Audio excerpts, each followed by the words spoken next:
Efésios 5, de 17 a 21.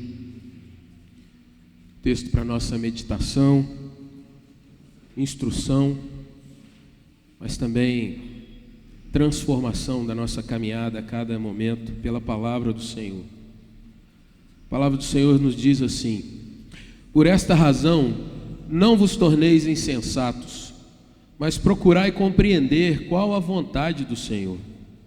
E não vos embriagueis com vinho, no qual há dissolução, mas enchei-vos do Espírito, falando entre vós com salmos, entoando e louvando de coração ao Senhor com hinos e cânticos espirituais, dando sempre graças por tudo a nosso Deus e Pai, em nome de nosso Senhor Jesus Cristo, sujeitando-vos uns aos outros no temor de Cristo. Vamos orar mais uma vez. Senhor nosso Deus, queremos rogar ao Senhor a iluminação, a ação, ó Deus, o trabalho do Teu Santo Espírito na nossa alma nessa hora. Ajuda-nos, Senhor, não apenas a ter uma compreensão, uma visão do que é a Tua revelação, o Teu ensino, mas ajuda-nos, ó Deus, a perceber o quanto nós precisamos disso. Quanto nós precisamos nesses nossos dias e em todo o tempo, na realidade, da instrução do Senhor, do cuidado do Senhor e principalmente, ó Deus, de intimidade, de relacionamento com o Senhor. Ajuda-nos nessa manhã, é nossa necessidade, Pai, é nossa dependência do Senhor.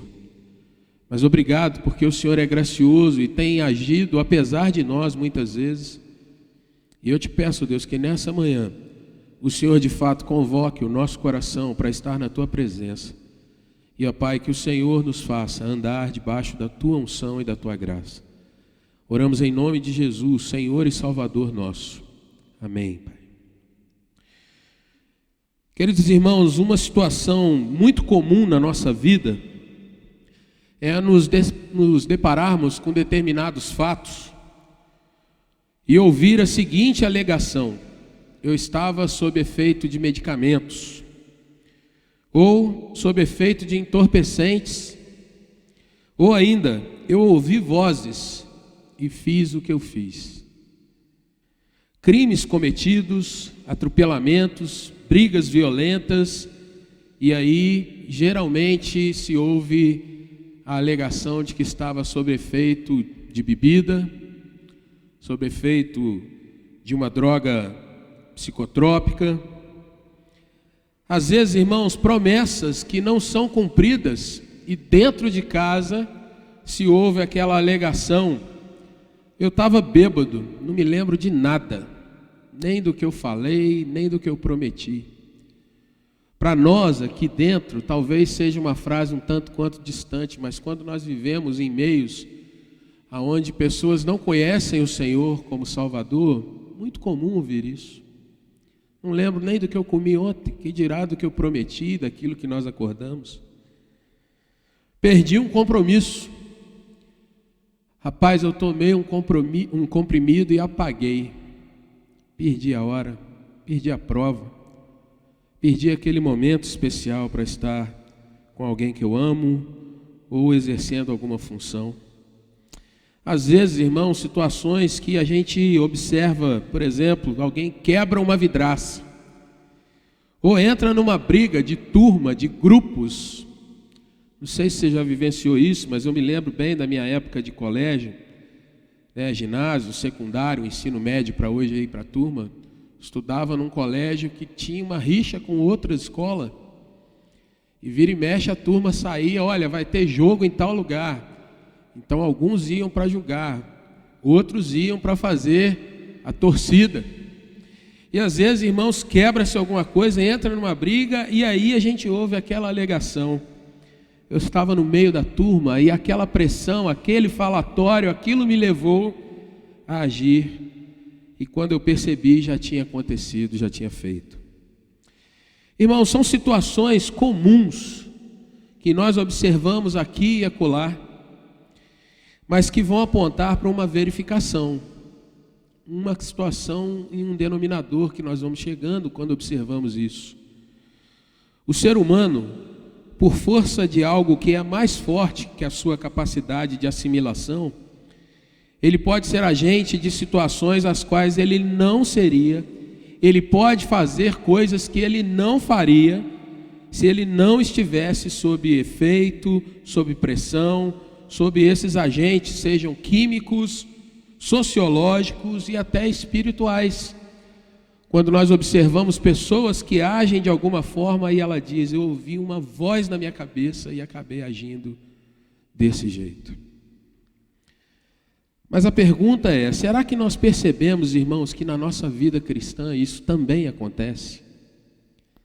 Na nossa caminhada, na nossa jornada diária de vida, essa situação também é real?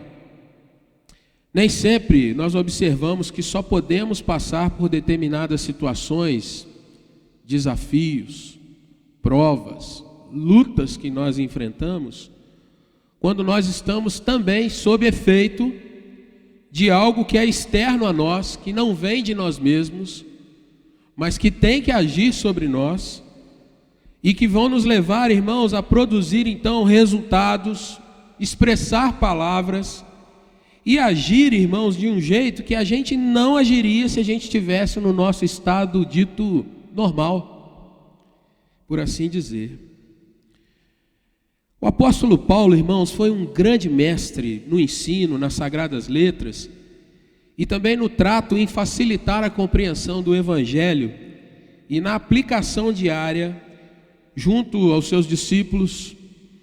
Então você lê hoje Paulo orientando, Paulo ensinando, Paulo trabalhando situações do dia a dia com Tito, com Filemon, com Timóteo, com Lucas, com Epáfras, que eram seus discípulos e ajudavam na sua caminhada, no seu ministério. E ele fazia isso também com as igrejas que ele fundava, e nós temos 13 cartas então no Novo Testamento escritas por esse apóstolo, conhecidas por nós. É verdade que há outras que nós não temos acesso tão facilmente nesses nossos dias. Existem alguns manuscritos, trechos, mas o que nós temos como veículo canônico, como material realmente de fé, de doutrina, é isso que você tem na sua mão como palavra de Deus. E um recurso que Paulo utilizava muito, irmãos, era a observação e a exposição de figuras que eram comuns nos seus dias e o reflexo disso na vida espiritual das pessoas.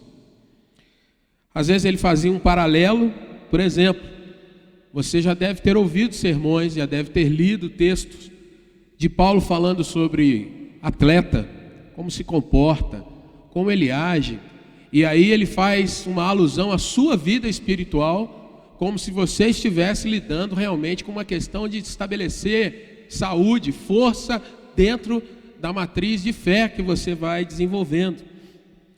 Ele usa às vezes a figura de um lavrador, que era extremamente comum nos seus dias, uma sociedade agrária.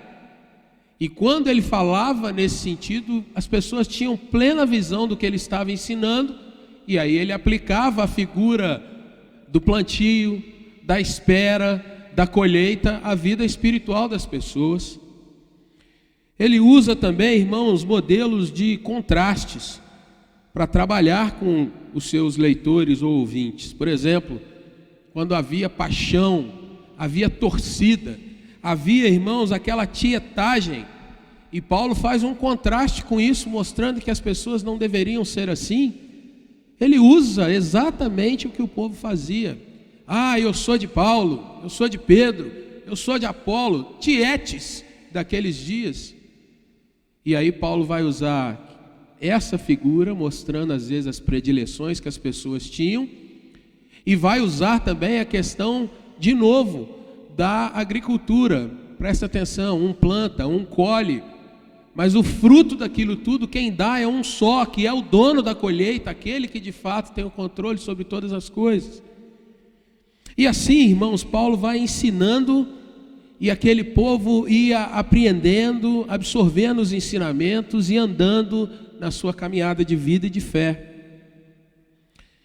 E aqui em Efésios, irmãos, uma observação muito constante, uma figura que Paulo vai se utilizar, é o estilo de vida e a busca dos homens comuns daqueles dias, escrevendo para uma cidade mais cosmopolita, uma cidade que estava bem permeada de conhecimento grego, uma cidade que estava cheia de figuras ligadas também à religiosidade. Havia naquela cidade um templo religioso em que as pessoas iam buscando favor, buscando estar perto das divindades. Paulo vai usar, irmãos, essa busca e o estilo de vida deles e o contraste com o estilo de vida e a busca que vão exercer os servos de Deus. E um elemento que Paulo vai sempre utilizar nessa carta aos Efésios é a sensatez.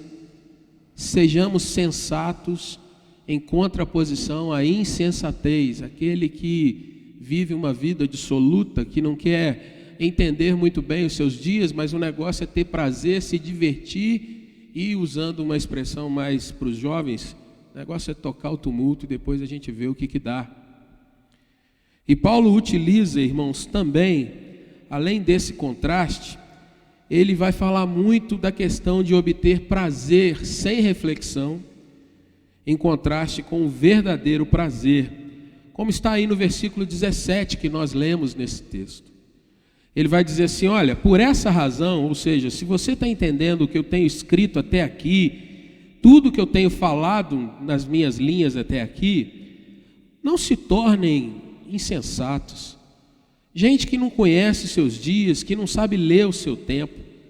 Mas aí ele vai mostrar o contraste. Olha, mas procura compreender qual é a vontade de Deus para a sua vida, para a sua família, para a sua caminhada. Em meio a todo esse paganismo que vocês vivem em Éfeso, em meio a esse tipo de religiosidade praticada, sejam sensatos. Observem como tem sido a vida desse povo, como tem sido a vida, as famílias, o que tem acontecido aí onde vocês estão, e vocês procurem viver de forma diferente, porque vocês estão observando o que acontece com eles e o que pode acontecer com vocês. E aí, irmãos, Paulo vai mostrar uma ilustração que era muito presente nos dias daqueles primeiros leitores, e aí, por essas questões da história, também é muito presente nos nossos dias. E Paulo então vai trabalhar com aqueles primeiros leitores sobre os efeitos do álcool, o consumo e o desejo de prazer que estava naquela situação, e uma vida ao contrário dessa. Por que ele usa isso, irmãos? Porque um combustível que as pessoas usavam para obter alegria, para obter comunhão, de certa forma, uns com os outros, e até mesmo para cultos religiosos, era o consumo de bebida. Se você se lembra de alguns sermões que a gente tem falado aqui sobre Éfeso, havia um grande templo naquela cidade. Aquela cultura que era totalmente imersa na cultura grega, ela possuía diversas divindades, entre essas um deus que era o chamado Deus do prazer, o Deus da bebida, que era Dionísio, que o mesmo nome, o mesmo Deus no panteão romano era Baco, da onde você tem a expressão bacanal, as festas dedicadas a Baco, regadas a todo tipo de bebida e todo tipo de envolvimento corporal entre os seus participantes. E Paulo pega tudo isso e fala: olha, não vos embriagueis, como vocês veem que acontece aí no meio de vocês, na cidade onde vocês estão, no país onde vocês estão, mas ajam de outra forma, para que vocês obtenham prazer, comunhão, crescimento, progresso na vida, sem os combustíveis que eles usam, mas obtendo de fato um prazer que seja genuíno e que encha a sua vida de alegria nessa caminhada. Paulo então usa, irmãos, algo prático, natural, para ilustrar algo sobrenatural. Muitas vezes ele faz assim.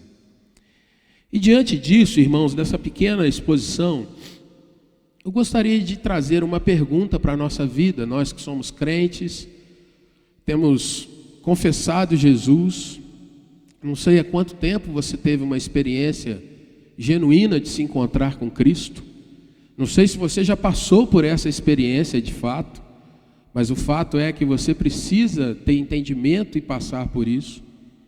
Mas a minha pergunta é: como que nós vamos experimentando, irmãos, grandes avanços, crescimento mesmo, progresso, tanto a nível pessoal quanto familiar, na igreja, na sociedade, já que nós somos em tudo uma coisa só. A nossa fé não está dissociada do nosso trabalho, da nossa família, da nossa vivência. E a minha pergunta, irmãos, baseada no versículo de número 18, é: experimentar grandes avanços pessoais, familiares, na igreja, só é possível com uma vida encharcada pela graça divina. Vamos usar, irmãos, não a proibição aqui de consumir o vinho, de se embriagar, mas nós vamos usar o contraponto, a comparação que Paulo faz para a gente poder trabalhar e ser edificado nessa manhã. A primeira questão, irmãos, olhando esse versículo de número 18, experimentar grandes avanços pessoais, familiares, eclesiásticos, uma vida verdadeiramente encharcada pela graça divina, significa, meu irmão, se expor, ou, usando a expressão do apóstolo Paulo, significa se expor bebendo da presença e da ação do Espírito Santo nas nossas vidas. E aqui, irmãos, nós vamos olhar alguns efeitos que você e eu conhecemos, já que ele fala de situações conhecidas, para a gente fazer um contraponto com a vida espiritual. E tão simples quanto você observar a caminhada do dia a dia, simples será também você observar a sua caminhada, a minha caminhada, a nossa caminhada dentro da vida cristã. Pense em você, irmãos, em alguém que acabou de consumir álcool. Quais são os resultados mais imediatos que a gente vai percebendo? O primeiro deles é a falta de percepção. Quando você consome determinada quantidade, capacidade de álcool, você começa a ter perda da sua percepção, seja motora, seja de entendimento, seja de visão, de audição. Eu não sei limites aqui, irmãos, e não é esse o caso, mas quando você pensa, por exemplo, em direção de um veículo, as nossas leis estabelecem que determinada quantia que você consome já te tornam prejudicado dentro de conduzir um veículo. E prejudicado a si mesmo, prejudicado para quem está ao seu redor e para outros que estão ou na rua, andando, parados num parque ou coisa assim. Mas ainda, irmãos, há um desequilíbrio. E você já deve ter passado, né? A não ser que você não viva nesse planeta, você já deve ter passado em alguma rua e ver alguém andando torto, que você só de olhar fala assim: rapaz, o bicho entornou o caneco. Você vê, irmãos, a perda de foco, de nitidez das coisas, perda de consciência, e agora nós já estamos falando do aumento de consumo efetivamente. Nós vemos gente, irmãos, que adquire uma coragem quando toma alguma coisa que é, aquilo que eu não tenho coragem de falar com ninguém. De repente, movido com esse combustível, cria-se um gigante naquela hora. E, irmãos, eu poderia citar muitas experiências que pessoas contam, que gente compartilha. Rapaz, eu precisava resolver essa situação, passei num bar, pedi uma dose daquela branca e pronto, fui para cima. Encorajado por si mesmo? Não, movido por algo. Irmãos, fica então no último grau dessa questão a ruptura da sobriedade, devaneios, delírios, e podemos chegar até desmaios, coma e por aí vai para aspectos mais médicos, que eu nem teria domínio para falar aqui para os irmãos. Mas a pergunta é: você fecha negócio com alguém em algum estado de embriaguez? Você dá conselhos a quem está sob efeito assim? Alguém que está entorpecido, você recebe conselhos e consegue conversar bem com esse tipo de situação acontecendo? A resposta está no seu coração. E aí vem, irmãos, os efeitos diretos e indiretos vêm. Mas tem algo que eu preciso destacar que é muito importante. Muitas vezes a gente argumenta, eu estava sob efeito disso. Mas isso não exclui as consequências, os desastres, as rupturas. Eu não lembro que eu falei isso, mas o estrago está feito. E o que nós observamos, irmãos, dentro da nossa sociedade, é que há sim punições, há consequências, quando mesmo sobre um efeito de algo estranho ao nosso corpo, nós agimos de forma errada. O que eu quero destacar então é que a pessoa pode ter o argumento de estar sob efeito de alguma coisa, mas isso não exime a sua responsabilidade nas situações. Isso é preciso ficar claro.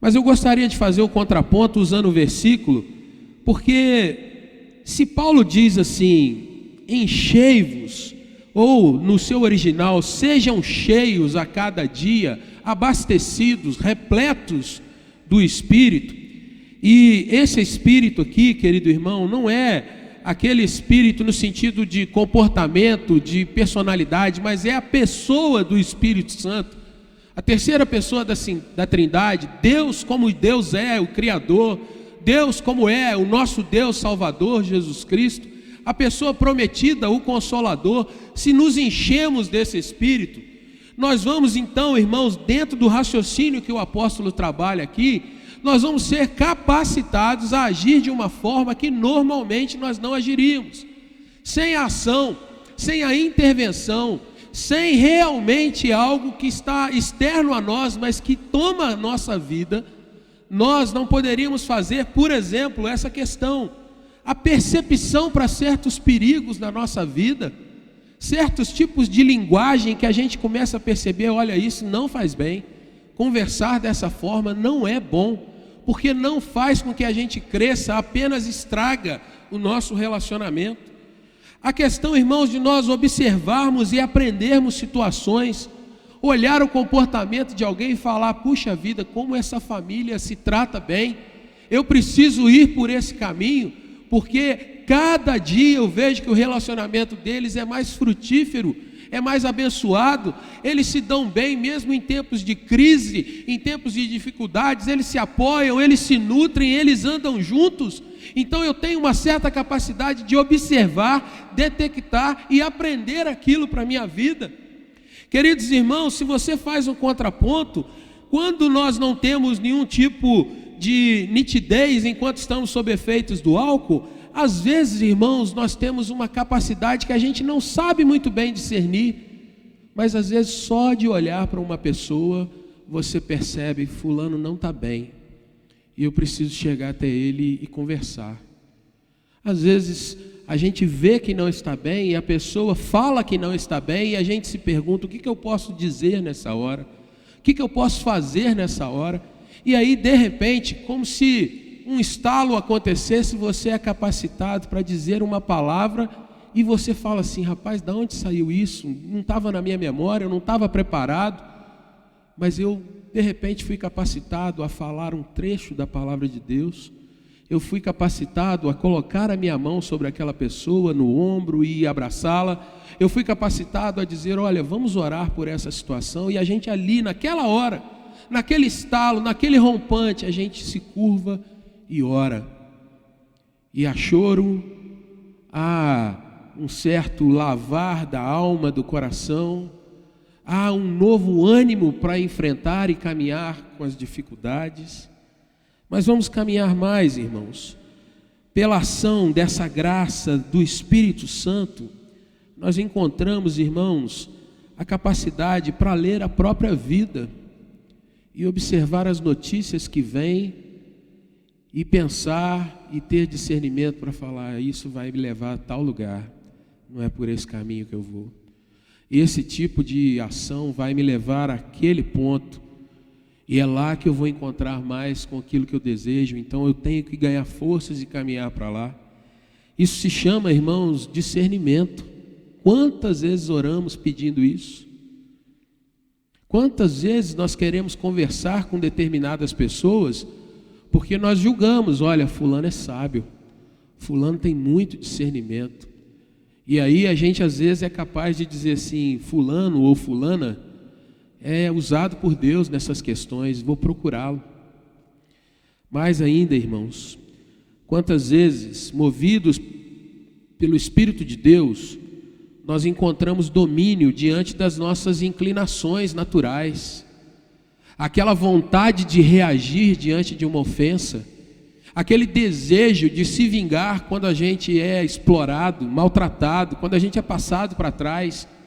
E aí a gente pensa assim, não, eu não vou fazer isso, porque fizeram assim com o meu Senhor, então eu tenho que passar por isso também, e eu não vou me vingar, eu não vou me igualar, eu não vou para cima do outro. Seja crente ou não crente, eu vou testemunhar daquilo que tem enchido meu coração, que é a minha fé. Quantas vezes, queridos irmãos, movidos pelo Espírito Santo, é que nós encontramos força diante dos desejos pecaminosos. Quando às vezes, irmãos, estamos passando por lutas dentro do nosso lar, e aí nós encontramos força para não estender o nosso olhar sobre o cônjuge alheio, sobre figuras que nós vemos na internet. Hoje, com um toque dentro de uma tela, você vê todo tipo de sensualidade facilmente. Mas quando nós conseguimos força para evitar o olhar, a busca, o entrar em sites com aquele XXX, como, irmãos, às vezes encontramos forças para não compararmos o nosso cônjuge à esposa ou ao esposo do vizinho. Poxa, lá é que é bom, olha lá como é que eles se tratam. E olha o que eu tenho dentro de casa. Quantas vezes, irmãos, nós encontramos forças para não machucar os nossos filhos, fazendo comparações deles com os filhos dos outros, com o coleguinha da escola, ou entre irmãos. Olha o seu irmão, como é que ele é diferente de você. Na sua casa não deve acontecer esse tipo de coisa não, né? Esse negócio assim, da gente olhar e pensar assim, não, lá que é bom. Só na minha que talvez isso aí ventile às vezes, né? Mas o fato é, irmãos, que se sob efeito do álcool você compreende o estrago, você poderia aprender nessa manhã que sob o efeito da graça você vai não apenas compreender, mas vai começar a viver virtudes, grandezas, avanços. Quando você conheceu Jesus e teve um encontro com Ele, talvez as suas primeiras motivações fossem para mudar comportamentos. E qual que é a atitude de um crente novo na fé, imaturo? Ele vai copiar outros crentes, vai falar igual. Ele vai usar aqueles jargões que são comuns dentro da igreja. Mas o fato, irmãos, é que em intimidade, em relacionamento com Deus, esse crente vai não só amadurecendo no jeito de falar, não só na visão das coisas, mas principalmente no seu comportamento dentro da própria igreja, com outros crentes. A gente não vai mais se machucando à toa, irmãos, quando um infeliz vem e fala uma bobagem do nosso lado.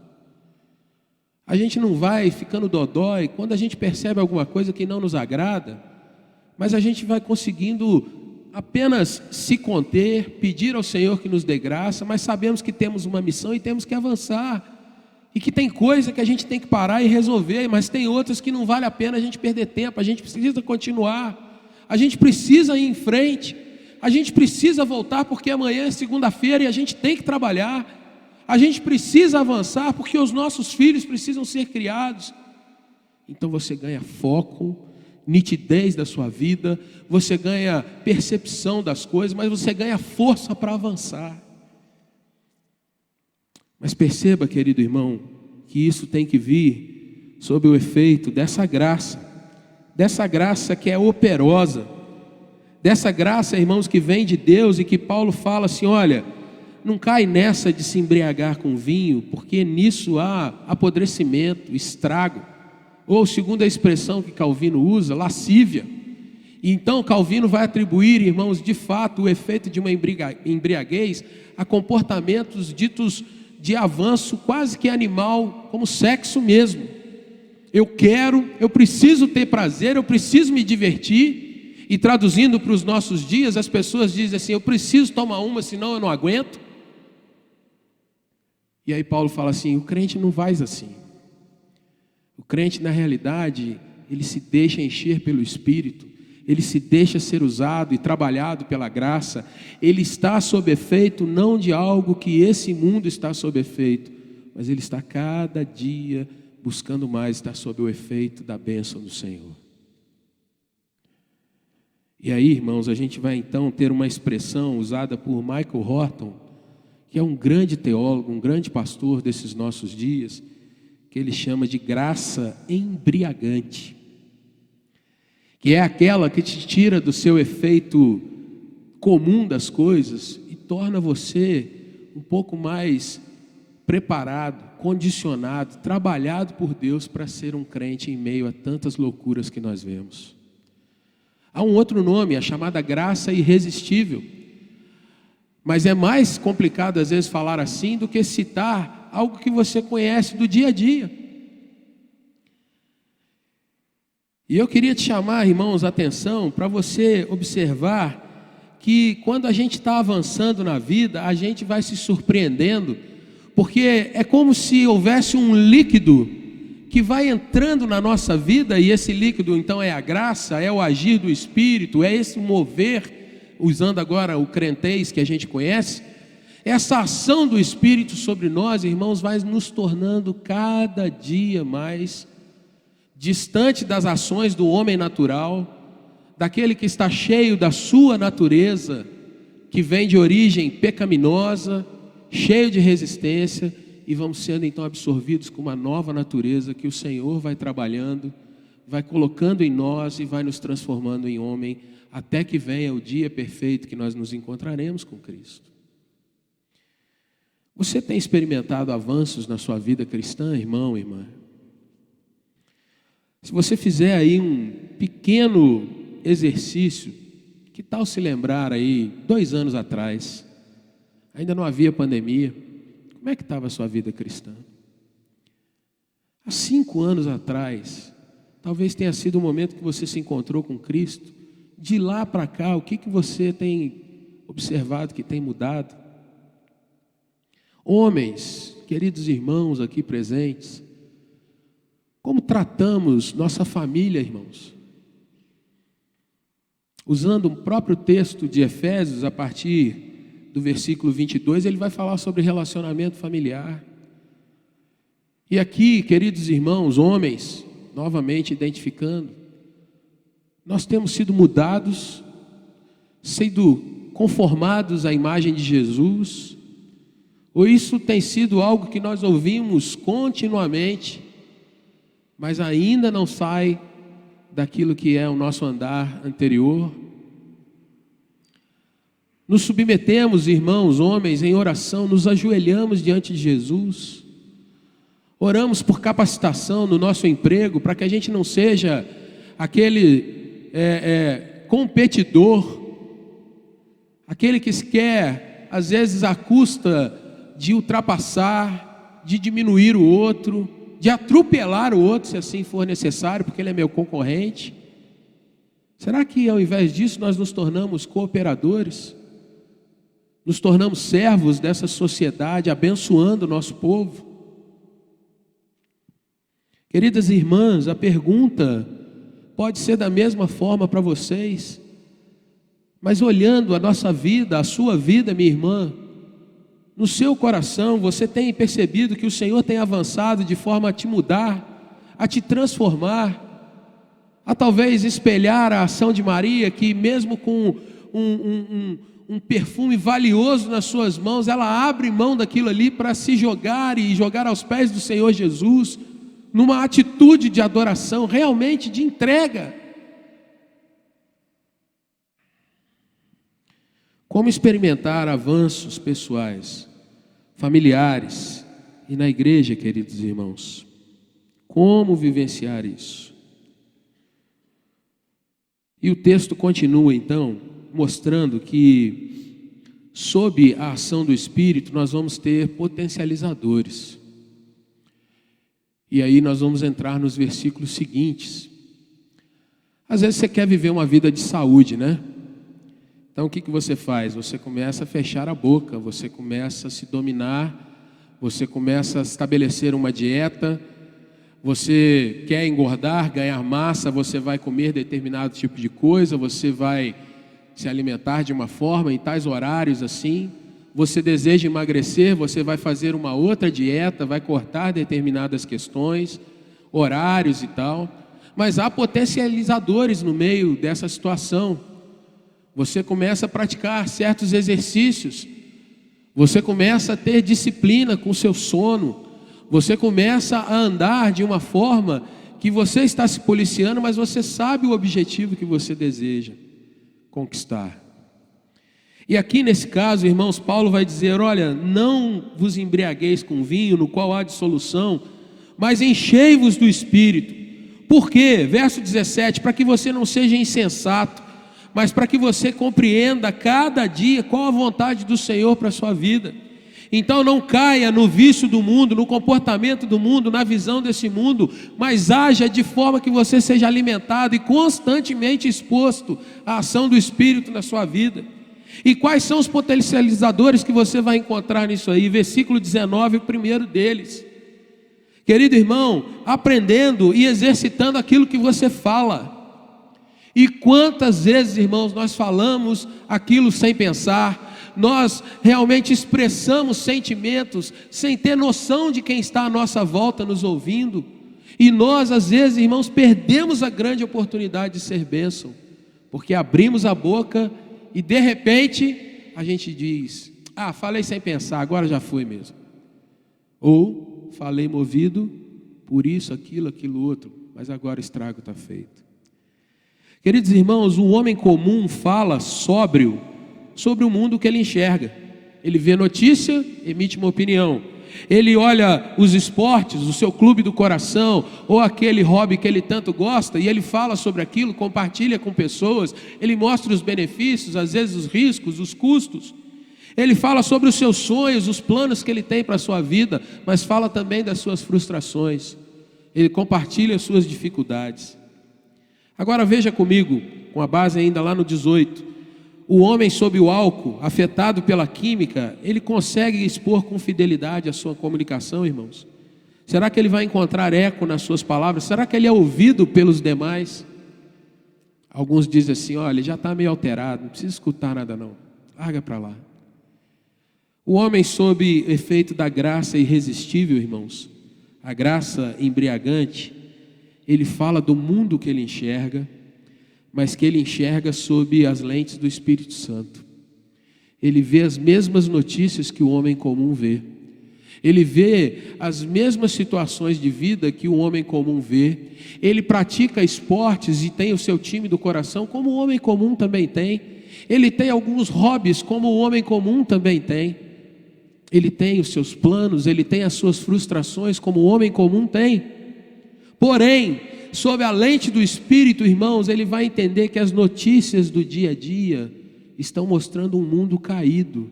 E ele então precisa entender que esse mundo caído precisa de redenção. E se precisa de redenção, ele passa a orar por esse mundo. Ele olha para o seu time, para os esportes, e vê que aquilo ali, irmãos, também está num meio que é de diversão, que é de alegria, de certa comunhão, porém aquilo ali não supera em nada, ou nem chega perto da verdadeira alegria em Cristo, da verdadeira comunhão com aqueles que são salvos em Cristo. E ele tem, irmãos, um parâmetro até de diversão, mas ele sabe que aquilo ali tem um limite. E é por isso que crente de verdade, irmãos, não é apaixonado por time nenhum. Ele não se doa por aquilo ali, ele não se dá por aquilo ali, porque aquilo é fanatismo. A gente torce, claro que torce. A gente brinca, é claro que brinca, porém, tem limite. E se você, irmão, irmã, tem alguma paixão que vai além da sua caminhada sadia, você precisa ver isso. Se Se você falta culto para assistir jogo de futebol, cuidado. Seu coração pode estar bem levado por essas questões. E quem fala é apaixonado por futebol. Queridos irmãos, quando a gente aprende a exercitar e falar aquilo de fato que é levado por Deus, a nossa vida passa a ser uma comunicação como que por canções. E é isso que ele vai falar no versículo 19. Falando entre vocês, marido e mulher, pais e filhos, irmão e irmã, falando com as pessoas aí fora, você vai espelhar a vida de um salmista. E você vai se lembrar, querido irmão, que existem salmos de lamento, salmos em que o salmista está angustiado, para usar, joga o extremo mais difícil. Salmo 13, o salmista 4 vezes pergunta: Senhor, por quê?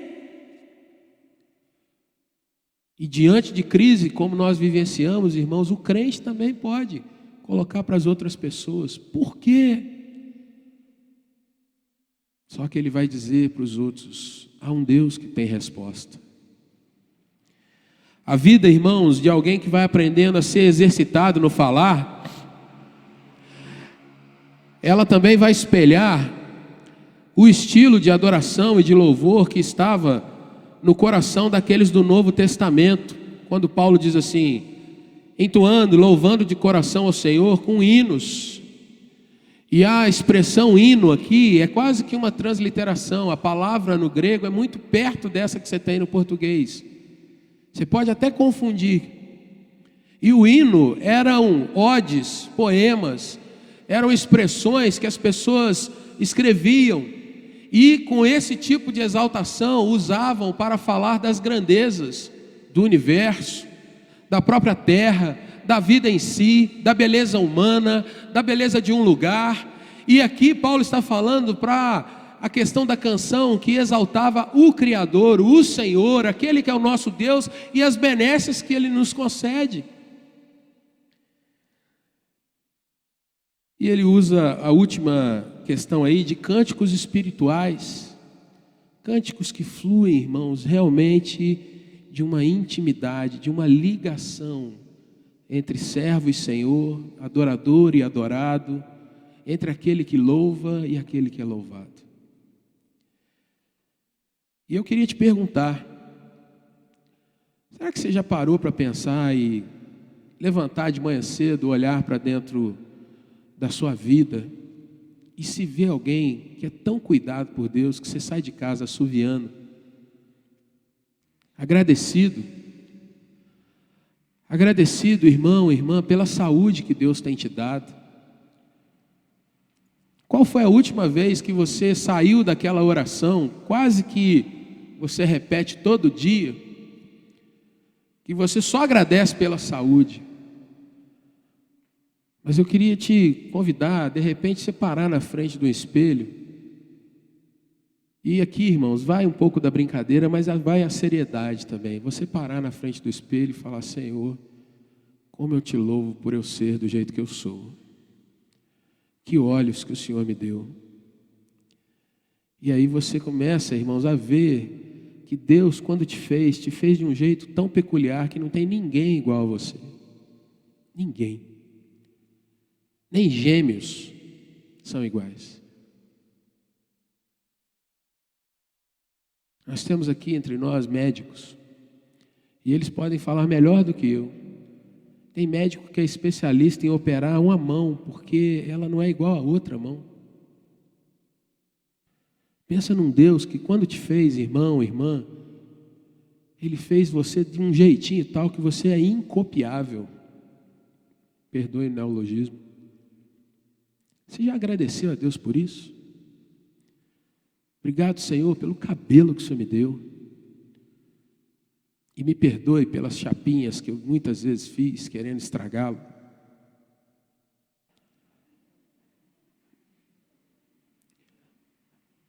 Quando eu falo de olhar os teus olhos, irmãos, você pode olhar para a beleza deles. Tem tanta gente que é assim, né? Que olhos que eu tenho, um verde e um azul, né? É praticamente um husky siberiano. Mas eu queria te trazer a questão de você se olhar no espelho e ver que Deus te deu a capacidade de enxergar com esses olhos. E aí você vai pensar em quantos que não têm mais essa capacidade. Percebe? Você pode agradecer a Deus por algo que você acha lindo em você, mas você pode ser grato a Deus por algo que é funcional em você. Você pode agradecer a Deus, querido irmão, porque tem um prato de comida todo dia na sua frente. Mas aí você fala, isso é fruto do meu trabalho. Joia, parabéns. Mas você pode agradecer a Deus pela capacidade que o seu organismo tem de absorver aquela comida que está na sua frente. Isso é saúde. E agora a barca já chegou num ponto mais pesado. Você pode agradecer a Deus pelas pessoas dentro da sua casa. Mas você pode agradecer por ter boas relações dentro da sua casa. Por ter gente que te escuta. Né? E gente que você pode escutar. Irmãos, aprender e exercitar o bom falar vai nos livrar, irmãos, de sermos maledicentes, fofoqueiros. Vai nos livrar de ser murmuradores, gente azeda, fígado ruim. Mas há mais coisas que ele vai trabalhando. Aprenda e exerça a cada dia o bom sentir das coisas. Versículo 20 que está aí na sua Bíblia. Como experimentar grandes avanços pessoais, familiares e na igreja, com uma vida encharcada pela graça divina, aprendendo e exercitando o sentir. E o que é isso, irmãos? Ele está dizendo aqui, dando sempre graças por tudo ao nosso Deus e Pai, em nome de nosso Senhor Jesus Cristo. Querido irmão, mesmo em tempo de luta, aprenda a ter uma palavra de gratidão para que o seu coração floresça para a esperança, para que o seu coração floresça, para que as coisas não fiquem estagnadas, mas para que você se lembre que todos os dias tem uma noite entre eles, e às vezes vem o choro, mas no outro dia está lá o sol novamente.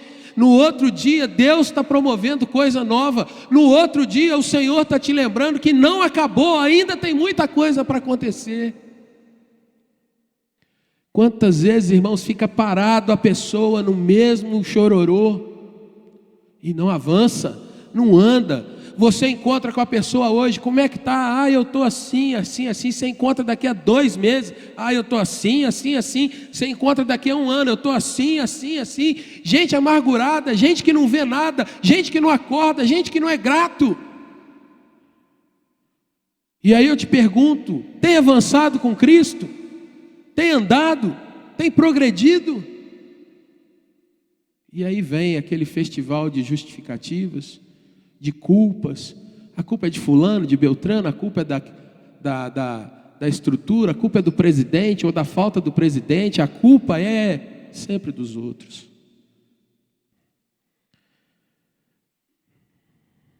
Por último, querido irmão, olhe para o versículo 21, que embora ele vá ser totalmente explanado nos versículos seguintes, esse versículo por si só carrega uma grande lição para nós. Como experimentar grandes avanços pessoais, familiares e na igreja, com uma vida encharcada, uma vida embebida pela graça divina, mas aprendendo, irmãos, de acordo com o versículo 21, aprendendo e exercitando o verdadeiro respeito e amor. Queridos irmãos, somente pela ação do Espírito é que nós aprendemos a respeitar de fato a outra pessoa, a olhar para ela com um olhar divino, a olhar homem para mulher sem desejos que não sejam lícitos, a olhar para o esposo, para a esposa, entendendo que ali está um amado do Senhor e que eu estou responsável por cuidar, por ajudar, por abençoar, a olhar para os meus filhos e entender que eu sou um fiel depositário, que o Senhor deixou aquilo ali para que eu fizesse com que eles fossem melhorados e apresentados a Deus melhores do que eu. A olhar para os meus pais e ver que eles são totalmente dignos do meu respeito, da minha obediência, não importa a idade que eu tenha, eu serei sempre filho e eu devo a eles de fato um amor incondicional. E por mais que eles sejam difíceis, por mais que as situações sejam às vezes agrurentas, eu não posso me furtar a me comportar como um crente. Não preciso falar para você como é o comportamento de hoje em dia. Não preciso te mostrar que nos nossos dias, irmãos, nós vivemos uma ditadura em que jovens se colocam sobre os mais experientes porque eles dizem: está ultrapassado, eu faço melhor. Mas observe as relações das pessoas, como tem acontecido, como são descartáveis, como são desprovidas de proteção, de cuidado. Observe como nos nossos dias, irmãos, as pessoas são absolutamente abandonadas nas suas tristezas, nas suas lutas. Mas sempre que houver uma campanha de marketing, aí sim, é o dia do abraço, é o dia da generosidade, é o dia do lanche feliz. Naquele dia sim, é lembrado, mas no dia a dia, naquela hora, no momento em que ninguém vê, aí a coisa é diferente. E Paulo fala assim: vocês precisam aprender a se sujeitar, a se submeter, a estar um diante do outro, respeitando o outro. Dentro da igreja, irmãos, o que tem sido comum é: quem é você para falar comigo? Você não sabe nada da minha vida. A gente perdeu a noção do que é ser irmão em Cristo. A gente perdeu a noção, irmãos, das autoridades das igrejas.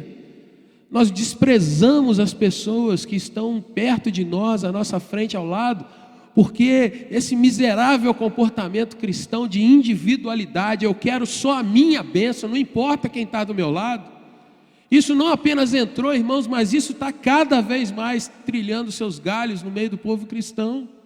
Uma fé egoísta, individualista, uma fé que não olha para o outro e diz: eu sou capaz de deixar o meu para abençoar o meu irmão.